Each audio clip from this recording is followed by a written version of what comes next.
Today, we're diving into the latest iteration of Apple's entry-level tablet, the 11th generation iPad, also known as iPad 2025. The base 128GB Wi-Fi model starts off at £329 or $349. At first glance, this new model mirrors its predecessor in design, display, and overall functionality. However, beneath the familiar exterior lies a notable enhancement: the integration of Apple's A16 Bionic chip, which was first used in the iPhone 14 Pro models. This upgrade promises a 30% performance boost over the previous A14 chip, even though it's a binned version. But beyond this internal enhancement, does the new iPad offer enough to warrant an upgrade? Let's explore its features in detail to find out. We also have the Magic Keyboard Folio, which retails for £249 or $240, and the USB-C Apple Pencil, which retails for £79 or $79. We'll be checking out all of these, so let's see tech for what it is and jump into the review.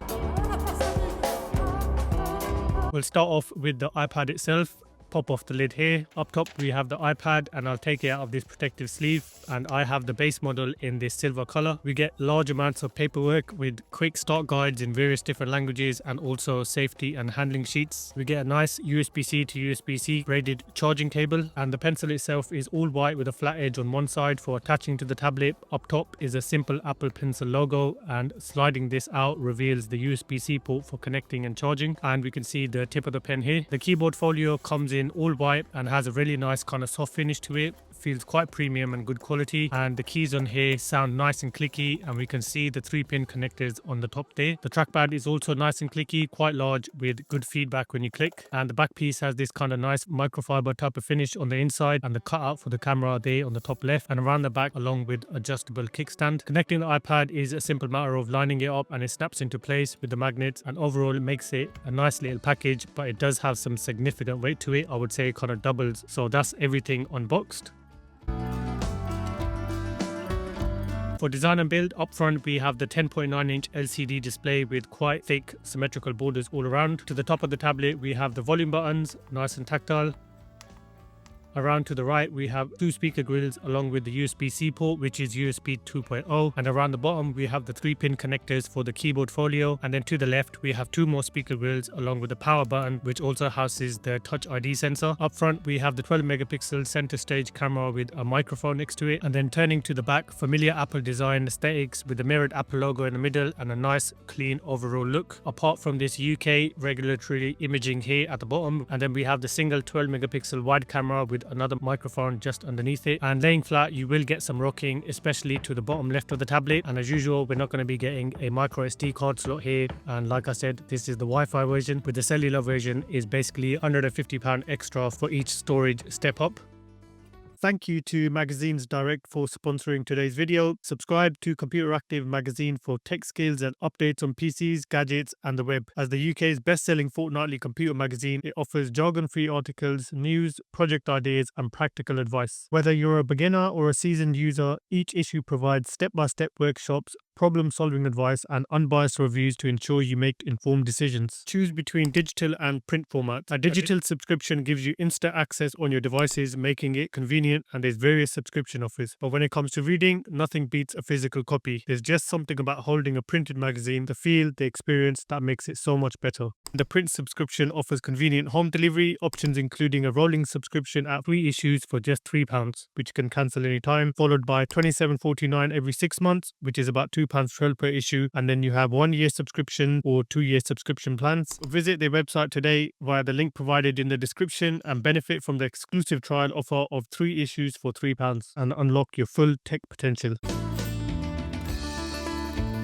So when it comes to display, the iPad has an 11-inch liquid retina LCD display. PPI comes in at 264, so fairly sharp, and it's running at 60 Hz, which will be a negative for some people, but the ProMotion is only available on the iPad Pros. Also, the display is not laminated, so there is an air gap between the display and the cover glass, which can make the display a little less satisfying. And then in the settings, we have light and dark mode, which you can toggle between automatic and also choose your custom schedule. You can adjust the text size from large to small. You can enable bold text if if you'd like. Brightness is 500 nits at the brightest, so although not the brightest display is out there, but still reasonable. And then you can also toggle True Tone. For night shift, you can have that scheduled to come on at certain times, and that basically just gives the display a much warmer tone, which you can adjust the color temperature from this slider down here. And in further settings, you can toggle things like button shapes, on and off labels. You can reduce the transparency, you can increase contrast, you can differentiate without color. You also have smart invert and then color filters, which gives you different options, so beneficial for those who need that. And then you can also reduce the white point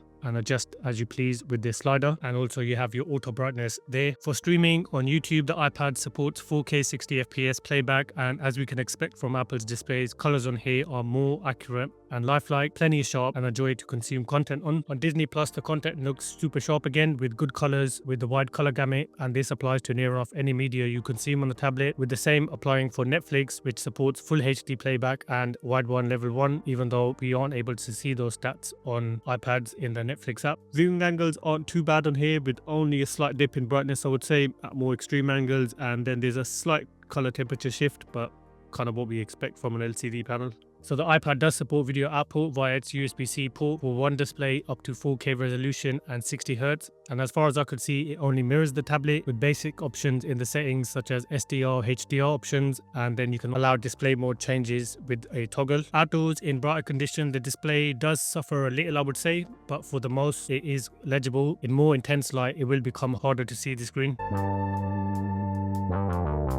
We'll quickly set up the Apple Pencil, and to connect it to the tablet we just have to connect it via the USB-C cable, and it pops up with a little notification, and we have a quick intro as to what the pen can do. So you have things like scribble, where you can type into text fields, you can delete words by striking through them, you can select words and insert, amongst others. In the Apple Pencil settings, we have only draw with Apple Pencil, so it won't work with navigation, just drawing. We can toggle scribble, and then you have the pencil gestures like pulling from the bottom left to do a screenshot, or from the bottom right to jump into quick notes, so handy little features there. Latency on here is quite good, with hardly any noticeable lag in the Notes app itself. Other apps may vary in this though, and one thing I have to say is the non-laminated display does take away a little from that direct to screen feel, but many people might not even notice this. Palm rejection works as intended as I rest my hand on the screen here, and the tilt detection works as well as I tilt the pen, and we can see the highlighter has wider strokes. And then we can see the same thing here in this app where it draws a different stroke when I tilted, but I did notice the latency here was a bit higher.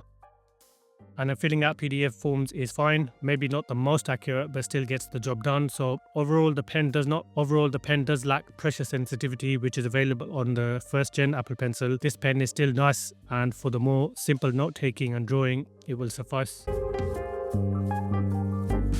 We'll have a quick look at the keyboard Folio, and as I mentioned already, the Folio feels and looks very premium and high quality, which it should do when it comes at a cost of £249. Flipping it out is easy enough, and you can get up and running in a few seconds. And typing on here was fine for the most part. It can feel cramped at times, but that's going to be the case because of the limited size, and I'm more used to typing on my MacBook. But the keys here have decent enough travel, and the clickiness isn't too loud. And the trackpad, which is clickable anyway, works a charm with decent accuracy and responsiveness. And the function keys are always welcome on a keyboard, making core functions much more easily accessible. And flipping the keyboard around to the back does disable it, and the on-screen keyboard pops up, allowing you to type here. Overall, I think the keyboard Folio is a nice addition, but bear in mind that it is very expensive at £249. So you basically, if you were to add another £80, you can get yourself another iPad. I'm not sure if the price justifies its usefulness here, but it is a well-rounded keyboard. So the iPad comes with 4 speakers, 2 on each side of the tablet with fairly large speaker grills. When it comes to sound settings, there isn't much at all you can do to adjust the sound of the speakers themselves. You can set a volume limit by using the available slider, and personalized spatial audio can be set up using an iPhone. In accessibility under audio and visual, you have further options here like background sound, mono audio and voice isolation, and adjusting balance. And then headphone accommodations allows you to adjust settings for compatible Apple or Beats headphones with things like tuning frequency settings, but we'll have a listen to what the speakers sound like. Just a warning, the following audio may be quite loud.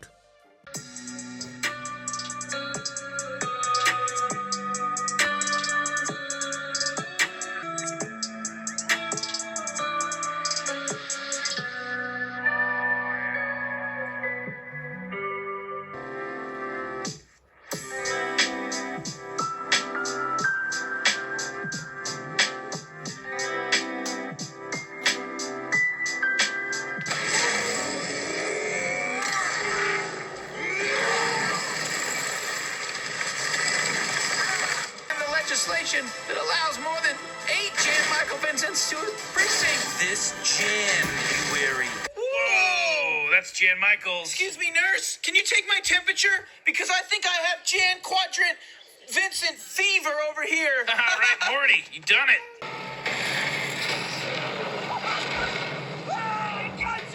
So in conclusion, I think the speakers on here are definitely on the better side, where they kind of sound more full, have more depth to them. There's a tiny bit of bass response, but I just wish they were a tiny bit louder. There are other tablets out there that have had much louder speakers, but I would say loud enough for media consumption and still a joy to be listening to and consuming media on.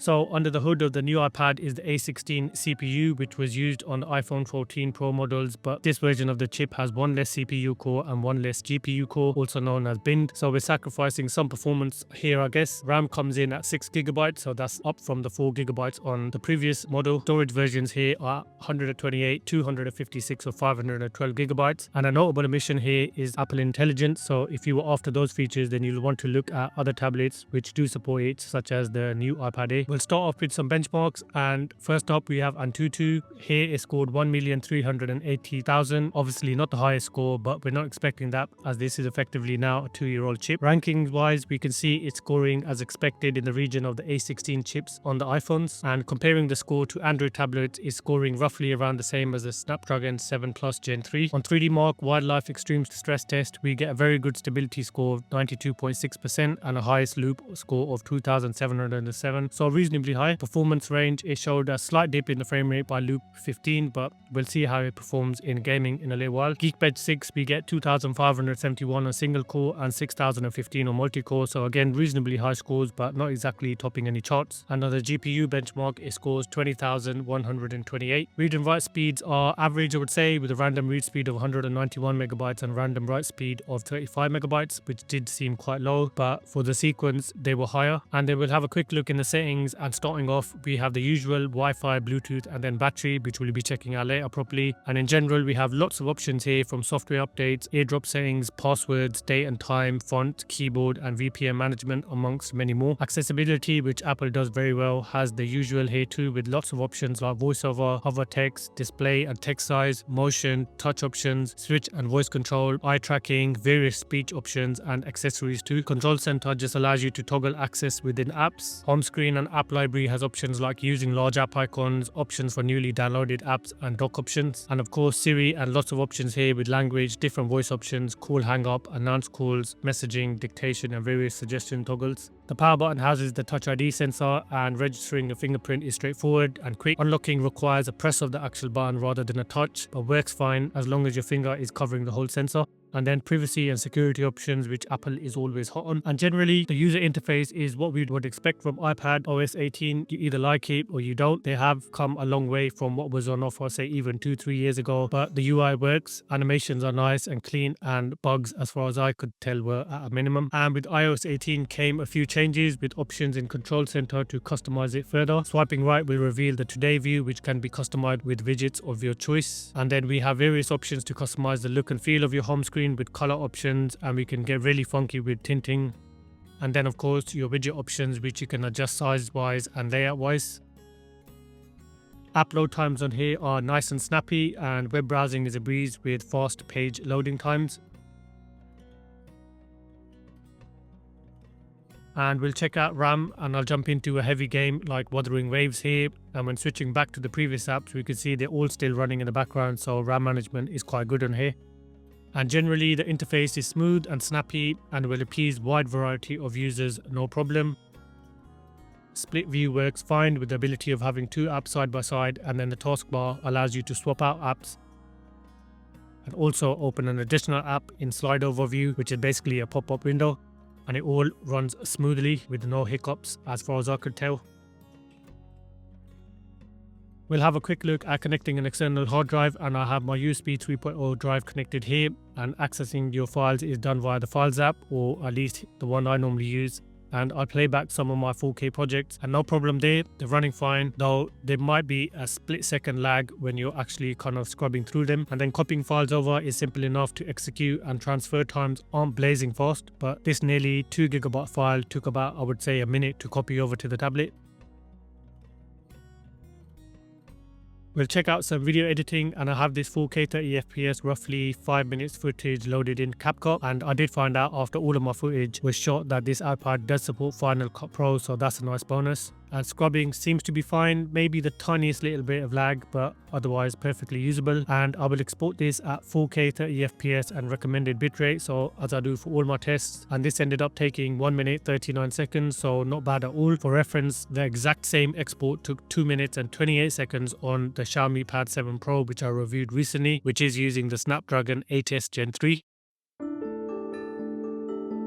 Let's check out some gaming on the new iPad. First thing I'll do is connect my PS5 controller to the tablet. Battery percent starting off is 80%, and I'll lower the volume here. And first game we'll check out is COD Warzone. In the graphics settings for visual quality, high is the highest available, peak is missing here, and I've set the FPS target to uncapped and everything else to high. And at high visual quality, the game does still look very good. Maybe not the polish and extra detail you'll get on peak, but still quite good. And although I'm unable to monitor the frame rate of the game, I mean, I could have by connecting it to a laptop and using PerfDog, but I thought I'd keep things a bit more simple here. So yeah, the frame rate I would say, if I had to guess, is probably around the 60 maybe 70 FPS range, but running nice and smooth and a joy to play on here. And then 11 minutes into playing the game, it was still running fine for the most part, but I did notice some lagging and stuttering here and there. Nothing too drastic, maybe a split second. And I have noticed the tablet did start to warm up around the back a little, and we can see now the battery is down to 72%, so we lost 8% there. Next we'll check out Wuthering Waves, another graphically intense game. And in the settings, again, I have set everything to the highest possible and FPS target of 60. Here the game visually looks amazing, as it does on most devices I test this on, and frame rate seems to be smooth enough.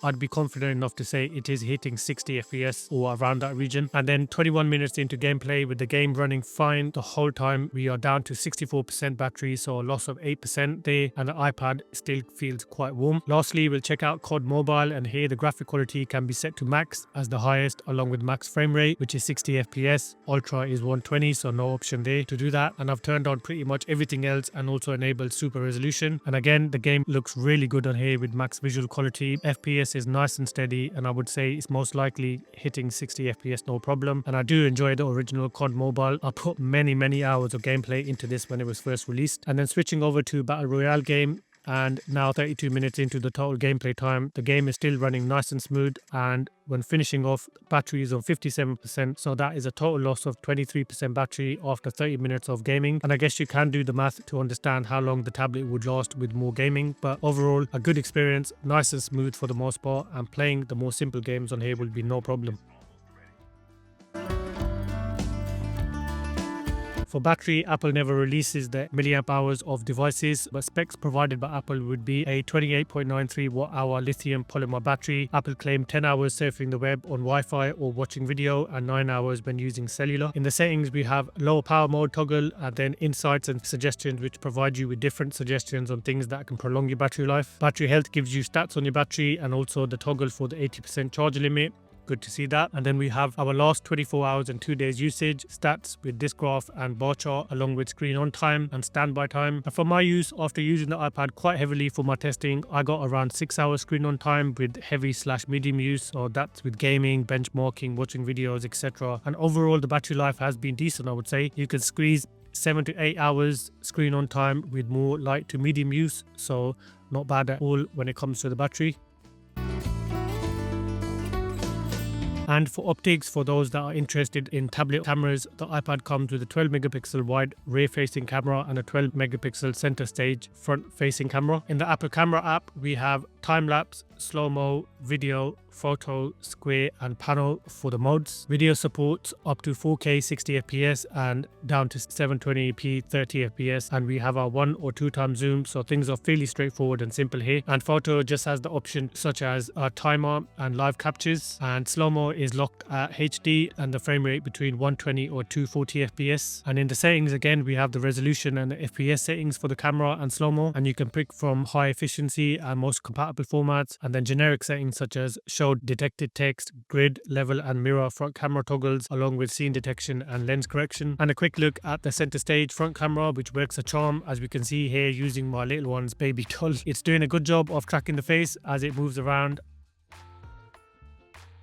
And we'll check out some captures from the iPad itself. Just doing a video test with the rear facing camera, recording at 4K 60 FPS. Check out the zoom now. 2 times zoom. 3.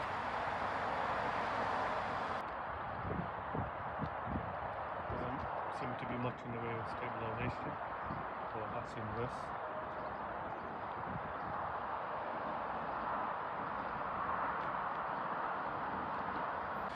Just doing a video test with the rear facing camera.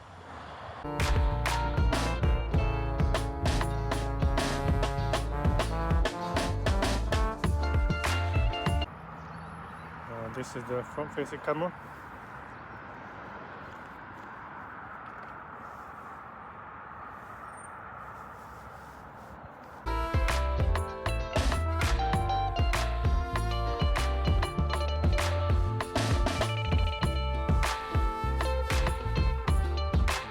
So in conclusion, the 11th generation iPad offers a modest upgrade over its predecessor, featuring the A16 chip and increased base storage of 128GB up from 64 on the last one, all while maintaining that familiar design and display. So while these enhancements provide improved performance, it's important to note that this model does not support Apple's latest AI features, also known as Apple Intelligence, which are available on other recent iPad models. But despite this omission, the 11th gen iPad remains a solid choice for users seeking that reliable and capable tablet for everyday tasks at a reasonable price point, especially for kids and people that are going to be using this for note taking. Your more kind of basic drawing, taking notes are going to be absolutely fine. Multitasking on here again is going to be no problem with the A16 being able to handle that. And we know Apple's optimization with software and hardware is always like near enough the best. So for an entry level tablet, I think it will suffice for that kind of market that it's aimed at. That's been my review of the iPad. I hope you guys enjoyed it, and I will catch you in the next one. Take care.